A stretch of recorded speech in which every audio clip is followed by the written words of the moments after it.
நம்ம தனிமையா இருக்கும் பொழுது, நமக்குள்ள இனம் புரியாத ஒரு உணர்வுகள் வரும். நம்ம கூட யாரோ இருக்கிறாங்களோ, நம்மள சுத்தி வேற ஏதோ நடக்குதோ, அப்படிங்கிற உணர்வுகள் எப்பவுமே வரதான் செய்யும். அது பேயா இருக்குமோ? அப்படின்னு கூட நானா இருந்தா எனக்கு அது கண்டிப்பா தோணும். இப்போ நெனச்சு பாருங்க, இந்த விஷயத்த கொஞ்சம் இமேஜின் பண்ணி பாருங்க. நீங்க தனியா வாழ்ந்துகிட்டு இருக்கீங்க. அதுவும் ஒரு ஐசோலேட்டடான ஒரு ஏரியால தனியா வாழ்ந்துகிட்டு இருக்கீங்க. அப்போ நீங்க வேலைக்கு போயிட்டு வரதுக்குள்ள, வீட்ல இருக்கிற நெறைய விஷயங்கள் மாறி இருக்கு. உதாரணத்துக்கு, நீங்க சமைச்ச சாப்பாட யாரோ சாப்ட்டுருக்காங்க. நீங்க அ உங்க தட்டையெல்லாம் கழுவ போடுற இடத்துல எக்ஸ்ட்ராவா 2, 3 பிளேட்ஸ் வந்து இருக்கு.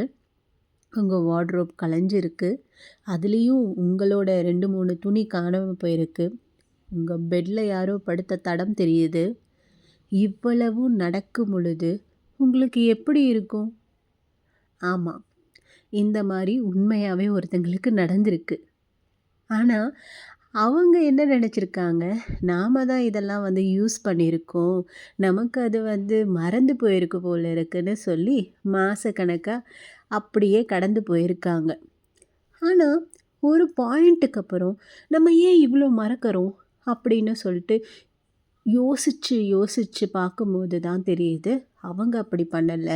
அப்படிங்கிற ஒரு பாயிண்ட்ட ரியலைஸ் பண்றாங்க. உடனே அவங்க காலம் தாமதிக்காம, இந்த மாரி விஷயங்கள் நடக்கிறத போலீஸ்க்கு கால் பண்ணி சொல்றாங்க. அவங்கள ஃபாலோ பண்ற போலீஸ் அப்பதான் ஒரு விசித்திரமான ஒரு விஷயத்த கண்டுபிடிக்கிறாங்க. அதாவது அந்த லேடி வாழ்ந்துட்டுருக்க வீட்லயே வேற ஒருத்தவங்களும் வாழ்ந்துட்டுருக்காங்க. ஆமாங்க. அவங்களுக்கு தெரியாம அவங்க வாழ்ந்துகிட்டு இருக்காங்க. வெளிநாட்லலாம் ஆட்டிக்ன்னு ஒண்ணு இருக்கும்.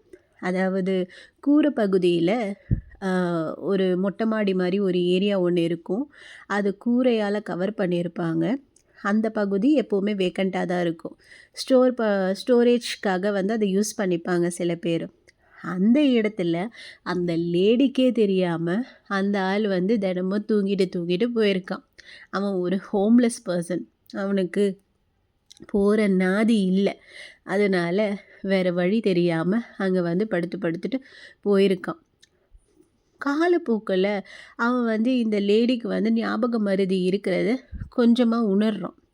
அதனால அத யூஸ் பண்ணி அவங்களோட சாப்பாடு, அவங்களோட துணிமணின்ட்டு எல்லாத்தையும் எடுத்து இவனும் ஜாலியா யூஸ் பண்ணிக்கிட்டு இருக்கான். இத கண்டுபிடிச்ச போலீஸ் அந்த லேடி கிட்ட போய் இவன் தாங்க அதுக்கு காரணம்னு சொல்லிட்டு சொல்லியிருக்காங்க. ஆனா, அந்த லேடி ரொம்ப ரொம்ப ஒரு ஹியூமானிட்டேரியன் பேசிஸ்ல அந்த ஹோம்லெஸ் பெர்சனுக்கு ஒரு ஜாப கிரியேட் பண்ணி குடுத்து, அவங்களுக்குன்னு ஒரு வீட கிரியேட் பண்ணி குடுத்து, அவங்களுக்குன்னு ஒரு லைஃபையே செட் பண்ணி குடுத்துருக்காங்க. இந்த கதை படிக்கும்போது எனக்கு ரொம்ப விசித்திரமா இருந்துச்சு. இத நான் உங்ககிட்ட ஷேர் பண்ணணும்னு நெனச்சேன்.